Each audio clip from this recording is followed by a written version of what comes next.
Bienvenidos a un programa más en este proyecto Estados Unidos, México, Mundo. Seguimos en la línea del México de Morena en esta ocasión, siempre recordando que es nuestro objetivo al repasar la historia. Estamos repasando la historia de México en sus 4 transformaciones. Estamos ya en la tercera transformación, la Revolución Mexicana. Estamos incluyendo las presidencias de varios presidentes mexicanos después de lo que se podría considerar la Revolución Mexicana, la tercera transformación de México, pero las estamos de alguna manera vinculando con la revolución. Así es que le agradecemos mucho que nos sintonice y también recordarle que si gusta y cree que estos programas podrían valer la pena, pues que nos ayude a compartirlos para que aparezcan en su muro. Muchísimas gracias. En esta ocasión nos toca hablar de Miguel Alemán Valdés. Miguel Alemán Valdés, un presidente mexicano. Hemos preparado algunos materiales sobre su presidencia y es lo que nos toca ahora abarcar. Así es que bienvenidos de nuevo y vamos entonces a entrar en materia con estos repasos de las presidencias de varios de los presidentes que gobernaron a México después de lo que se considera la revolución. No sabemos exactamente cómo vincularlos a un concepto, por eso los seguimos pues vinculando a la revolución. A partir de la Madrid, entonces ahí entra otro periodo que si bien no lo consideramos pues en el contexto de las transformaciones de México, sí es un periodo que se puede identificar con varios presidentes, les llamamos el neoliberalismo, así es que esos presidentes sí los vamos a vincular a ese concepto. Mientras llegamos allá, entonces seguiremos vinculando a los presidentes que gobernaron antes a la Revolución Mexicana. Pues muy bien, entonces vamos a entrar, como repito, en materia. Muchísimas gracias de nuevo por sintonizar. Y aquí vamos a examinar lo que fue la gestión de gobierno de Miguel Alemán Valdés. Repitiendo, ya hemos abarcado a Madero, Carranza, Obregón, Calles, Cárdenas, Ávila Camacho y ahora Miguel Alemán Valdés. De 1900, nació en 1900 y murió en 1983, obviamente 83 años. Primeros años. Miguel Alemán nació el 29 de septiembre de 1900 en Sayula de Alemán, antes Sayultepec, Veracruz. Fue el primero de los 2 hijos de Miguel Alemán González, general, revolucionario y principal dirigente de dicho movimiento en su estado, y de Tomasa Valdés Ledesma. No se sabe mucho de sus ascendientes, tanto sus abuelos paternos como los maternos eran veracruzanos. Su hermano Carlos, que estudiaría más tarde odontología en Guadalajara, nació poco tiempo después. Su medio hermano, Antonio, hijo del primer matrimonio de su padre, vivía con su familia. Las primeras letras las aprendió con las maestras Mortera en Sayula, donde vivió la familia hasta 1913. Después pasó a la escuela primaria local, donde el mobiliario era tan pobre que sus estudiantes debían sentarse en cajas de jabón para recibir las clases. Miguel convivió desde pequeño con los indígenas popolucas y aprendió un poco de su lengua mixeana. Se enseñó a montar caballos y mulas y trabajó guiando viajeros o repartiendo leche en todo el municipio a caballo. La azarosa e inestable condición de vida de su padre llevó a la familia a mudarse numerosas veces, primero a Acayucán con sus abuelos paternos Cristóbal Alemán y Francisca González, y después con los maternos Donaciano Valdés y Margarita Ledesma a Oluta, donde la numerosa familia de los Valdés tenía pequeños negocios agrícolas, ganaderos y fabricaban jabón para los habitantes del pueblo. Luego pasaron a vivir a Coatzacoalcos a fin de reunirse con su padre, que había sido ascendido y era jefe de armas local. Y finalmente se asentaron en Orizaba, lugar al que llegaron a principios de 1915. Ahí, mientras su madre atendía un estanquillo, Miguel pudo seguir con sus estudios en la escuela primaria Modelo y más tarde en el colegio Joaquín Oropesa. 1920 a 1925, bachillerato y el Águila. Para que Alemán pudiera estudiar el bachillerato, en 1920 la familia se impuso una mudanza más a la Ciudad de México. Ahí ingresó a la Escuela Nacional Preparatoria. Como el número de alumnos inscritos era numeroso, que rebasaba los límites del cupo escolar, fue necesario establecer un grupo más para los muchachos provincianos que habían cursado sus estudios irregularmente, al que se le llamó Grupo H. En esa casa de estudios fundó y participó en el periodiquito intitulado Eureka entre 1920 y 1925, junto a Antonio Ortiz Mena, Gabriel Ramos Millán y Héctor Pérez Martínez, con quienes realizó actividades de todo tipo, desde asistir a actividades políticas estudiantiles hasta ir a balnearios y a días de campo.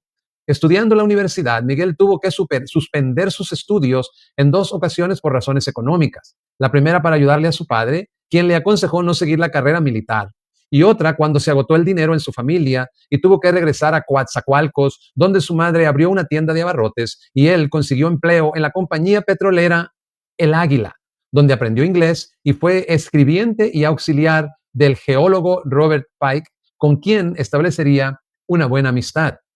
Escuela Nacional de Jurisprudencia 1925. En 1925 se matriculó en la Escuela Nacional de Jurisprudencia, donde por su rostro afilado y su carácter juguetón era apodado El Pajarito. En la universidad se reencontró con varios de sus compañeros de Grupo H y en septiembre de 1927 Alemán les propuso la firma de un pacto de ayuda mutua, denominado Grupo H 1920. Miguel Alemán logró acabar su licenciatura en Derecho en 3 años, recibiéndose el 29 de junio de 1928 con la tesis Las enfermedades y riesgos profesionales, producto de un buen trabajo de campo que realizó en las minas de Real del Monte en Pachuca. Carrera política. Desde los primeros años de su vida profesional, litigó siempre en defensa de los derechos de los trabajadores. Se dedicó de lleno a defender a los mineros de Pachuca, a donde iba todos los días por 6 años con sus amigos Fernando Casas Alemán y Gabriel Ramos Millán. Como su tesis profesional la hizo sobre los problemas laborales y sus compensaciones, logró en sus luchas contra las campañas mineras que se reconociera a la silicosis como una enfermedad profesional para hacer valer los derechos de estos trabajadores. Su tesis como abogado sobre riesgos y enfermedades profesionales fue tomada como base para la legislación obrera vigente. Alemán ejerció su profesión por un corto tiempo en Tamaulipas y después en Las Choapas, Veracruz, litigando a favor del sindicato petrolero. Tras la muerte de su padre en 1929, regresó a la Ciudad de México y consiguió trabajo en el despacho de su tío paterno, el político Eugenio Méndez. A principios de 1931 contrajo matrimonio con la guanajuatense Beatriz Velasco. Tuvieron 3 hijos, Miguel, Beatriz y Jorge Francisco. Ese mismo año, la sobresaliente labor de Alemán fue reconocida y fue nombrado abogado auxiliar de la Secretaría de Agricultura y Fomento, donde más tarde ocupó la dirección del Departamento Forestal. A la creación de las Juntas Federales de Conciliación y Arbitraje, renuncia a la burocracia y se pone a litigar. Asociado con sus amigos y ex condiscípulos Gabriel Ramos Millán, Manuel Ramírez Vázquez, Rogerio de la Selva, Fernando Casas Alemán y Raúl López Sánchez, abrió una pequeña firma de abogados en la calle Humboldt. Su especialidad era el derecho laboral. Defendió a trabajadores y representaba a sindicatos, los mineros de Real del Monte y los petroleros de El Águila. También empleaba sus buenos contactos con políticos veracruzanos para acercarse a sindicatos transportistas. Partido Nacional Revolucionario. En 1929 ingresa al Partido Nacional Revolucionario y en 1932 lanza su candidatura a la Diputación por Coatzacoalcos. Había hipotecado su casa, vendido algunos de sus muebles y un fino reloj para solventar la campaña. Sin embargo, el PNR se decidió por un pariente de la familia Franiuti. En 1932 es candidato a diputado federal suplente, 14º distrito Acuyacán, Puerto México, por el Partido Nacional Revolucionario, y Eugenio Méndez Aguirre, allegado al coronel Adalberto Tejeda Olivares, es el candidato propietario. Alemán incluso fue amenazado de muerte por un asesino a sueldo. Gabriel Ramos Millán convenció a todos los socios del bufete de que no le tuvieran miedo a los 6 ceros e incursionaron en el mundo de los negocios, para los cuales Alemán mostró grandes aptitudes desde pequeño. Ramos Millán compró a crédito y a 2 pesos el metro cuadrado los terrenos del rancho Polanco, que fraccionó con utilidades astronómicas para formar las colonias Polanco y Rincón del Bosque. A cambio de que realizara trabajos de litigante, entregaba a Alemán un porcentaje de las acciones. Además, el licenciado Alemán adquirió a un precio muy bajo los terrenos del rancho Los Pirules, que años después albergarían a Ciudad Satélite y a otras colonias anexas. Los jóvenes abogados urbanizaron, con apoyo del general Manuel Ávila Camacho, terrenos en Cuernavaca. En un extremo del bosque de Chapultepec, Alemán y sus amigos construyeron hermosas residencias de tipo californiano. Los negocios de bienes raíces le proporcionaron, en sus propias palabras, la seguridad necesaria para proseguir libre de presiones su carrera política. En 1933, Alemán dirigió la campaña presidencial de Lázaro Cárdenas en Veracruz, quien en reciprocidad, un año más tarde, lo acomodaría en la magistratura del Tribunal Superior de Justicia del Distrito y Territorios Federales. Con el apoyo del antiguo amigo de su familia, el general Cándido Aguilar, y del secretario del presidente Luis I. Rodríguez, en 1935 Alemán se postuló para senador por su estado. Ingreso a la masonería. Miguel Alemán Valdés ingresó a la masonería el 20 de octubre de 1930, gobernador de Veracruz de 1936 a 1939. En junio de 1936, en el Café de Tacuba de la Ciudad de México, fue asesinado el candidato a gobernador Manlio Fabio Altamirano Flores. Su cercana colaboración con el general Cárdenas, así como su propia habilidad política, le permitieron a Alemán ser nombrado candidato a la gobernatura de Veracruz. El 1 de diciembre de 1936, Alemán tomó posesión de su nuevo cargo. Integró su gabinete con sus amigos y antiguos compañeros de estudio. Sus objetivos principales estaban enfocados a modernizar la administración pública y consolidar una labor constructiva. Por eso emitió una ley inquilinaria. Con el apoyo del presidente Cárdenas, puso fin a 20 años del conflicto religioso en su estado y concedió de buena gana la reapertura de las iglesias. Otro de sus triunfos fue la unificación campesina. Con la expropiación petrolera, Alemán viajó a la Ciudad de México y encabezó un bloque de gobernadores que avalaron la decisión presidencial. Veracruz fue su experimento local de modernización, el mismo que pondría en práctica en la presidencia. Secretario de Gobernación de 1940 a 1945. El general Manuel Ávila Camacho sacó a Alemán de la gobernatura para hacerlo coordinador de su campaña presidencial. Tras la hazaña de haber sido director de la campaña por Ávila Camacho, que con buenas y malas mañas Alemán había sacado adelante, a nadie sorprendió que el nuevo presidente lo integrara en su gabinete, confiriéndole el cargo de secretario de Gobernación, que desempeñó cabalmente desde del 1 de diciembre de 1940 al 18 de junio de 1945. Durante su gestión, Alemán impulsó el turismo, la cinematografía y la regeneración penitenciaria. Sin embargo, limitó la libertad de expresión al hacer que se despidiera a un reportero del El Universal por el simple hecho de publicar artículos críticos sobre la política inflacionaria.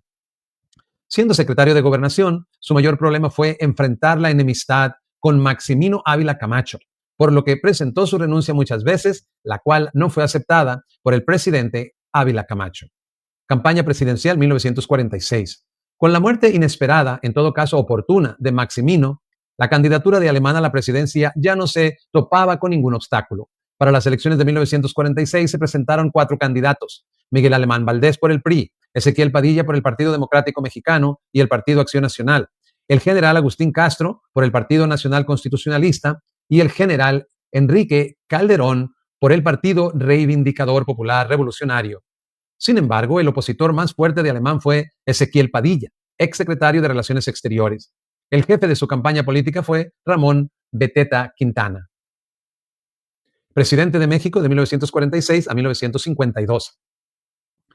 El 7 de julio de 1946 se efectuaron las elecciones. Los resultados no fueron sorpresivos. Con 1.786.901 votos, Alemán Valdés se convierte en el presidente de México. Tras un escándalo de fraude electoral, Miguel Alemán Valdés asumió la presidencia el 1 de diciembre de 1946 en el Palacio de Bellas Artes, declarado recinto oficial. Durante su gestión, en 1951, recibió el título de doctor honoris causa por la Universidad Autónoma de Sinaloa. Política interna. Se modificó el artículo 27 constitucional, que otorgó mayor extensión para la pequeña propiedad, haciendo que los grandes propietarios incrementaran su patrimonio. Nombró secretario de Hacienda y Crédito Público durante todo su mandato a Ramón Beteta Quintana. Política económica. El régimen alemanista concilió los intereses entre los empresarios y trabajadores, con el propósito de que olvidaran la lucha de clases y se propiciara el desarrollo del capitalismo, con la promesa de que ambos sectores saldrían beneficiados económicamente. El partido oficial, el PRI, organizó la CNOP, Confederación Nacional de Organizaciones Populares, cuyo fin era el coordinar al sector popular. También la clase gobernante se repartía sus cuotas de poder, diputaciones, gobernaturas y otras para cuidar sus intereses. La deuda externa se incrementó a 346 millones de dólares porque el gasto público aumentó, faltaron inversiones en áreas productivas y el gobierno recurrió al crédito externo. Como resultado, el peso fue devaluado un 90% y se cotizó a 8 pesos con 65 centavos por dólar. Industrialización del país. Durante su periodo presidencial, el país aumentó considerablemente su red de carreteras, vías férreas y obras públicas. Se mejoraron los sistemas de riego y creció el reparto agrario. También se favoreció la inversión privada. Se diversificaron las industrias automotrices, de motores, electrodomésticos y cadenas hoteleras. Impulsó el turismo y sobre todo el puerto de Mazatlán. Política educativa y cultural.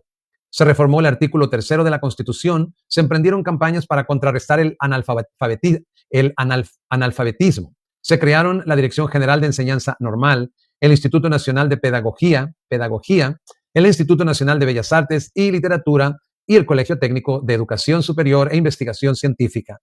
También se inauguraron las primeras instalaciones de la ciudad universitaria, sede principal de la Universidad Nacional Autónoma de México. Miguel Alemán se reunió en Chihuahua, en el Palacio de Gobierno, con el primer dirigente de la sección 42 del SNTE, Sindicato Nacional de Trabajadores de la Educación, Arnulfo Acosta Ochoa, y pidió la nivelación de salarios con los maestros federales. Política obrera y campesina. Esta política fue represiva, antiobrera.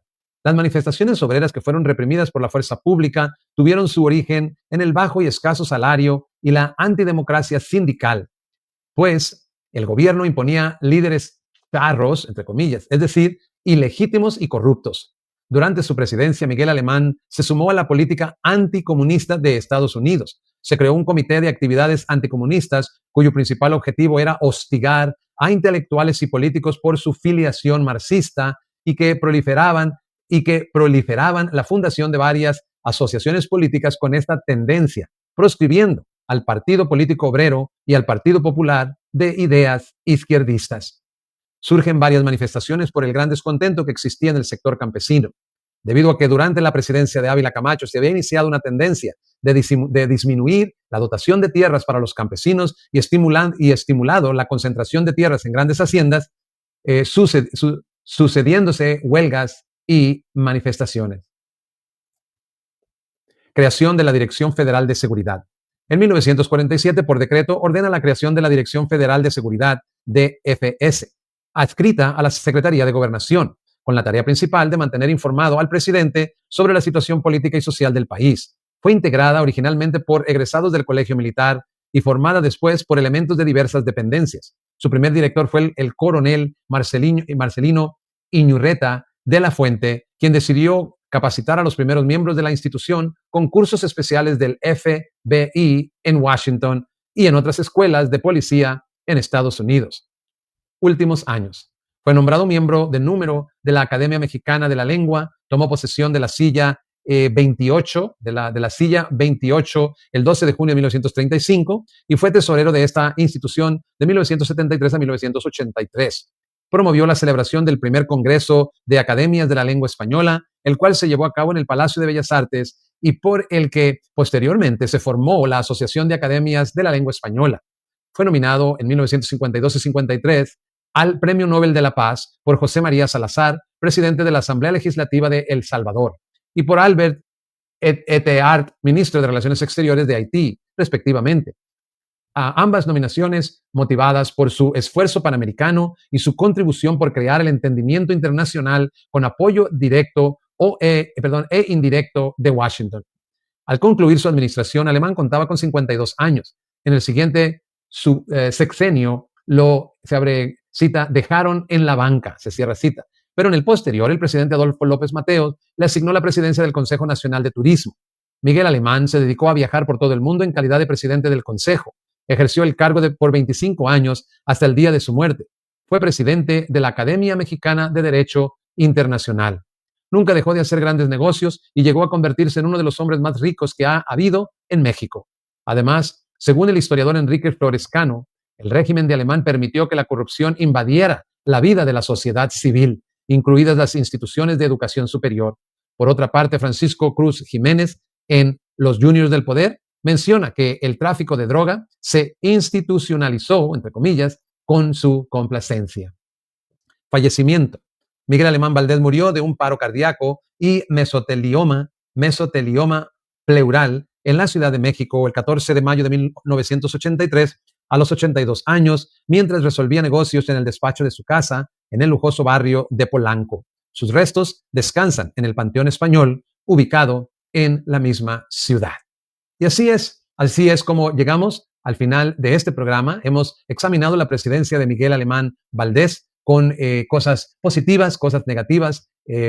Así que ahí lo tiene. Hemos estado revisando las presidencias de varios de los presidentes después de la revolución y ya habrá tiempo más adelante para hacer conclusiones, hacer programas más resumidos con conclusiones que nos ayuden a conectar la esencia del pasado con la esencia del presente y ver cómo en la cuarta transformación en el gobierno de Andrés Manuel López Obrador y ahora con Claudia Sheinbaum, cómo esa esencia le da continuidad o no. Yo creo que sí, y eso es lo que tratamos de demostrar con estos programas, que hay una continuidad y que vale la pena conocerla y sumarnos para que México siga progresando. Les agradecemos de nuevo, pásenla muy bien. Nos vemos entonces en el próximo programa.